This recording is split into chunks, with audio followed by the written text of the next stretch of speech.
புதுக்குடியிருப்பு சந்தை பகுதியிலிருந்து ஆரம்பிக்கப்பட்ட இந்த ஆர்ப்பாட்டம் பேரணியாக புதுக்குடியிருப்பு பிரதேச செயலகம் வரை சென்றுள்ளது.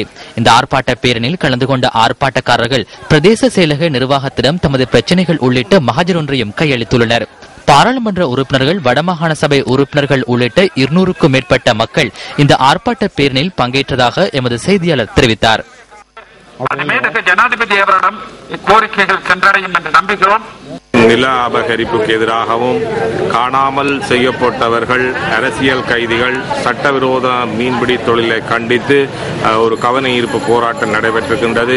இந்த பிரதேச மக்கள் மீள குடியேற்றப்பட்டு பல வருடங்கள் கடந்தும் அவர்களுக்கு சொந்தமான காணிகள் இன்றைக்கு இராணுவம் அதை கையகப்படுத்தியிருக்கு. அவர்களுடைய நிலங்களை மீண்டும் அவர்களிடம் கையளிக்க வேண்டும் என்று சொல்லியும், பொதுமக்களுடைய காணிகளில் இருந்து இராணுவம் உடனடியாக வெளியேற வேண்டும் என்ற கோரிக்கைகளை முன்வைத்து இன்றைய தினம் ஜனாதிபதி அவர்களுக்கு இந்த புதுக்குடியிருப்பு பிரதேச மக்களால் ஒரு மகஜர் கையளிக்கப்பட்டது. நமது முல்லை மண் இராணுவத்தால் அபகரிக்கப்படுவதற்கு எதிராக ஒரு போராட்டத்தை நடத்தி இருக்கின்றோம். உண்மையில் இராணுவம் நமது புதுக்குடியிருப்பு பிரதேசத்தில் புதுப்பிளவு காணி மற்றும் பொன்னம்பலம் வைத்தியசாலை அமைந்திருந்த பொதுமக்களுக்குரிய காணிகள், மேலும் அதனுடன் அண்டிய பொதுமக்களுடைய தனியாருடைய காணிகள் அனைத்தையும் அபகரித்திருக்கிறது. சந்தையின் முன்பக்கத்தில் உள்ள அரை ஏக்கர் காணி நமது சந்தைக்குரியது. பிரதேச செயலகத்துக்குரிய காணிகள் அனைத்தும் இராணுவத்தால் அபகரிக்கப்பட்டுள்ளது. எனவே இவை அனைத்தையும் விடுவித்து தர வேண்டும் என்பதை முக்கிய பொருளாக கொண்டு இன்றைய இந்த பேரணி நடக்கும். கடதானங்களுக்கு வாழ்வாதாரமான ஒன்று.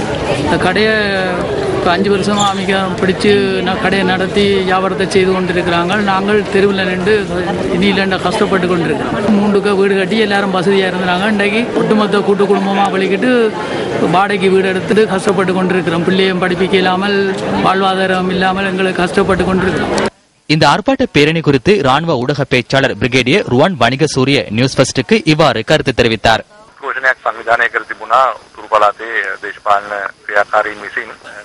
புதுக்குடியிருப்பு பகுதியில் இன்று காலை வடமாகாண அரசியல் செயற்பாட்டாளர்களினால் ஆர்ப்பாட்டம் ஒன்று ஏற்பாடு செய்யப்பட்டிருந்தது.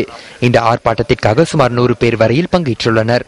தாம் ஆர்ப்பாட்டத்திற்காக இந்த பகுதிக்கு அழைத்து வரப்படவில்லை எனவும், நிதி உதவிகளை வழங்குவதற்கான நேர்முக பரீட்சை என கூறியே அழைத்து வரப்பட்டதாகவும் அந்த பகுதி மக்கள் குறிப்பிடுகின்றனர். இந்த மக்கள் குறித்த பகுதிக்கு அழைத்து வரப்பட்டதன் பின்னர் அரசியல் பிரதிநிதி ஒருவரின் வாகனத்தில் இருந்த பதாகைகளை மக்களிடம் கொடுத்து ஆர்ப்பாட்டத்தில் கலந்து கொள்ளுமாறு அறிவித்துள்ளனர். எனினும் தாம் அதிருப்தியுடனேயே இந்த ஆர்ப்பாட்டத்தில் கலந்து கொண்டதாக அந்த மக்கள் குறிப்பிடுகின்றனர். முல்லைத்தீவு மற்றும் ஏனைய பகுதிகளைச் சேர்ந்த மக்களே இவ்வாறு அழைத்து வரப்பட்டுள்ளனர்.